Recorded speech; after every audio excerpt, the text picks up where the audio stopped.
Olá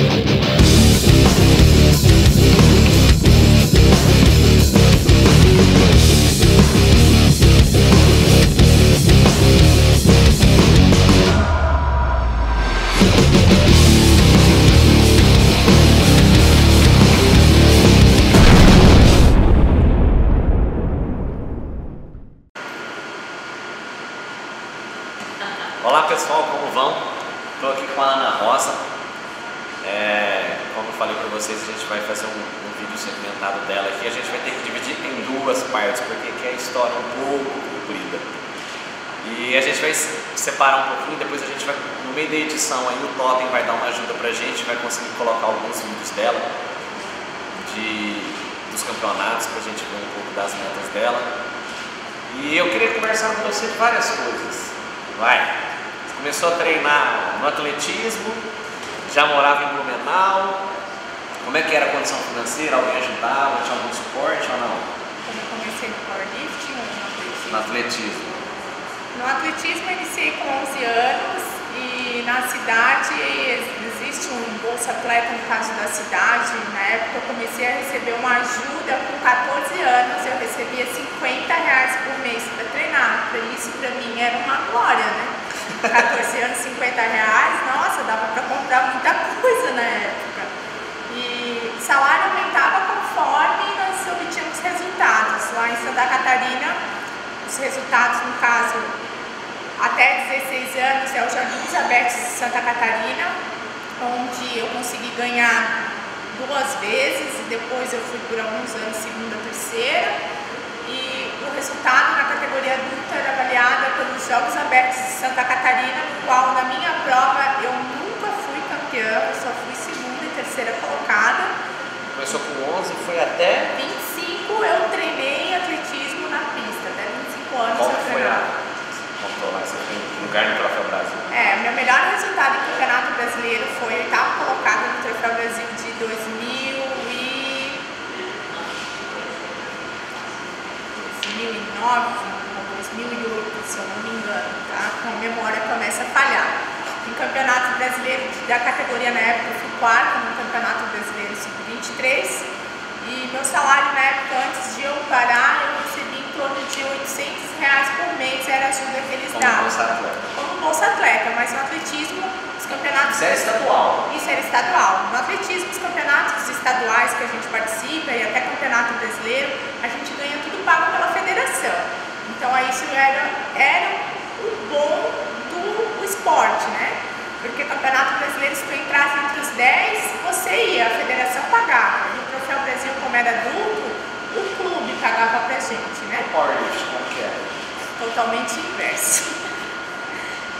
Como o powerlifting não é uma modalidade olímpica, ainda não é reconhecida, o atleta acaba tirando do próprio bolso para estar disputando as competições. Mas peraí, você sendo campeão mundial, você não tem ajuda, você não tem Bolsa Atleta? Tem Bolsa Atleta do governo, vamos chegar. É que assim, eu comecei a competir powerlifting em 2006, em 2006 eu fui pro meu primeiro sul-americano e acabei sendo desclassificada no supino. Então eu peguei medalha por movimento, que no caso para a bolsa não contava. Em 2006. Tem que ser os 3. Tem que ser os 3. Naquela época ainda não tinha Bolsa Atleta ainda, né? Em 2007 eu fui para um sul-americano e pan-americano, onde eu obtive primeira colocação na categoria júnior e segunda na adulta. Em 2008 eu fui para um sul-americano e em 2008 eu dei a entrada a primeira vez. Em 2008 foi? 2009. Em 2009 eu dei a entrada a primeira vez no Bolsa Atleta com o resultado de 2008. Esse Bolsa Atleta chegou no final na metade de 2008. Sendo assim, eu já tinha sido vice-campeã sul-americana, já tinha sido 3 vezes campeã brasileira, já tinha ocorrido alguns campeonatos de maior expressão. Só que o Bolsa Atleta veio em 2009 e 2010. 2011 e 2012 não veio. Essa Bolsa Atleta diferente ao campeonato brasileiro? Não, diferente. Como eu fui para campeonato internacional, desde o meu primeiro ano eu fui para campeonato internacional. Eu nunca deixei de ir para nenhum campeonato, eu sempre vou para um. Vou para o brasileiro e vou para o sul-americano, porque eles já comentavam que na época existia o Bolsa Atleta. Mas se você ganhar então só um brasileiro, não tem bolsa? Dá para dar entrada na bolsa, só que daí a bolsa é de categoria nacional, que a gente chama, né? Como a gente pensa em dar uns passinhos maiores, né? A gente anda mais às vezes que a perna, que foi meu caso, né? Em 2008 eu acabei trancando a minha faculdade, eu fui para o Sul-Americano justamente pensando em dar entrada na Bolsa Internacional. Deu certo em 2009, porque eu comecei a receber, só que recebi 2009, 2010, depois simplesmente o governo cortou, fiquei 2011 e 2012 sem receber, foi onde eu fui pelas primeiras vezes para campeonato mundial. Daí acabei tirando do próprio bolso para ir. Conta pra gente o que é que você teve que fazer nessa jornada aí a partir de 2011, que foi a fase trash dos patrocínios. A fase trash. Nunca tive no pau, eu nunca tive, eu acho que em 2007, uma mulher pegou minha inscrição no Campeonato Brasileiro, mas fora isso, eu ia para o Campeonato Brasileiro fazendo rifa, fazendo coisas, rifando cesta de suplemento, coisa que era mais, digamos, acessível a conseguir em academia, né? 2011 já foi mundial. Já fui mundial, mas em 2011 eu trabalhava como diarista e já trabalhava numa academia. Eu trabalhava de diarista já desde 2007, comecei a trabalhar em mais casas e fazer mais coisas, mas acabei vendo que o dinheiro não ia ser suficiente e acabei pedindo para minha irmã fazer um empréstimo no banco para mim. Conta a história desse empréstimo. Então, sua mãe vai ver. Ela já sabe agora ela não briga mais, né? Ela nem meu pai, mas eles... Foi pro Mundial de 2011. Foi pro Mundial de 2011. O que você fez para ir? Então, eu tava fazendo mais uma rifa e nessa rifa eu consegui arrecadar 1.500.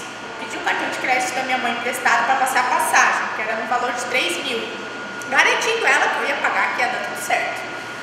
Aí eu cheguei na minha irmã e falei, ó, eu acho que não vai dar para mim conseguir dinheiro suficiente. Tu pode pedir um empréstimo no banco para mim, 5.000, aí eu quito a passagem para a mãe e levo 2.000 para aqueles 1.500, porque, né, eu acho que vai faltar. O empréstimo acabou saindo sexta-feira, 2 horas da tarde. Você viajava? No sábado de manhã, às 10 horas da manhã. Então, saiu tudo, minha avózinha me falava que ia dar certo, que eu ia conseguir dinheiro e o dinheiro saiu. Eu acabei indo para o meu primeiro campeonato mundial, acabei sendo medalha de ouro no agachamento e fui terceira colocada no total de peso levantado. Foi a primeira vez que eu vi um monte de gente forte na minha vida e acabei me inspirando. Deixa eu fazer um resumo aqui então. Você trabalhava fazendo faxina? Em 2011 eu fazia faxina e trabalhava numa academia e fazia faculdade. Fazia 2 matérias para conseguir ser estagiária na academia. Acordava que hora? Acordava às 5 horas. Ia dormir? 1 hora, por aí. Dormia 4 horas, fazia faxina, fez uma rifa. Fiz rifa. Ela fez uma rifa. Pediu para a mãe cartão de crédito emprestado para parcelar a passagem. Para parcelar e ainda pediu um empréstimo para pagar a mãe e sobrar um dinheiro para ir para o Mundial. Será que você tem vontade de ir para o Mundial? Bastante. E de lá para cá? De lá para cá, em 2011, eu acabei trabalhando mais. Em 2012, eu comecei a trabalhar numa loja de esportes como vendedora. Trabalhava das 9 da manhã, 1 da tarde, saía correndo da loja e ia fazer faxina, da 1h30 até 5h30, começava a trabalhar às 6 horas na academia e até 10 horas da noite. Depois, às 10 horas da noite, eu começava a treinar e ficou nesse ritmo até mais ou menos 1 mês e meio antes do Mundial. Eu dormia mesmo 4 horas e como eu vi que eu conseguia até uma ajuda, o pessoal falou que ia bancar a minha alimentação, eu consegui dar uma respirada.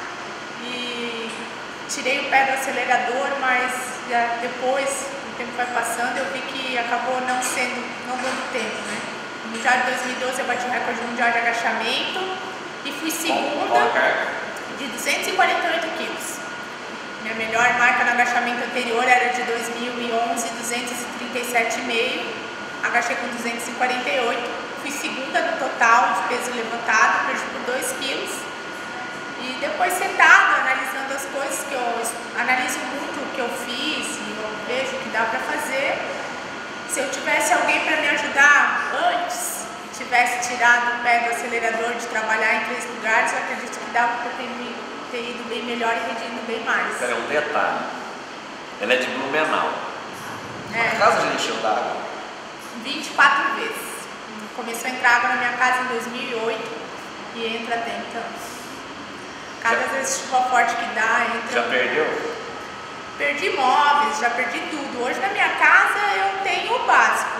Hoje faz 1 ano e meio mais ou menos que eu tenho a minha cama para dormir e tenho um guarda-roupa, mas eu fiquei 2 anos com roupa dentro de mala e dividindo a cama com meu irmão. Na minha casa não tem sofá, tenho um jogo lá na cozinha, comprei uma mesa de madeira agora, mas era mesa de plástico. Minha máquina de lavar fica no alto, meu guarda-roupa, minha cama fica no alto, tudo por causa da água. Eu não quero deixar de sair da minha casa porque eu não pago aluguel, mas infelizmente eu tenho esse... Quantos brasileiros foram campeão mundial? Eu fui a primeira. Nós estamos falando da única campeã brasileira mundial de powerlifting, que mora em Blumenau, que fez faxina, dormia 4 horas por dia, fazia rifa e empréstimo para disputar o mundial. Vocês entenderam por que ela é ídola aqui? Por que a gente teve a honra de receber e por que eu queria filmar com ela de qualquer jeito? Tem gente que é patrocinado, ganha bem, é rico, é boy, paga de playboy, carro rebaixado e sobe num palco de fisiculturismo ainda xingando o árbitro. É o que a gente mais vê. Então assim, eu sou apaixonado pelo fisiculturismo e comecei a me apaixonar mais por outras modalidades a partir da hora que eu via comportamentos diferentes entre essas modalidades. Então assim, como é que você conhece uma pessoa dessa e ela não vira uma referência, entendeu? Como é que a Kate vai entrar no powerlifting e não vai ter a Ana Rosa como um troféu de ouro em cima do armário, entendeu? Não tem como. E nós vamos falar um pouquinho mais da federação depois. Eu queria que você contasse só para o pessoal te conhecer, só para o pessoal entender esses buraquinhos no meio dessa estrada que você passou até chegar aqui.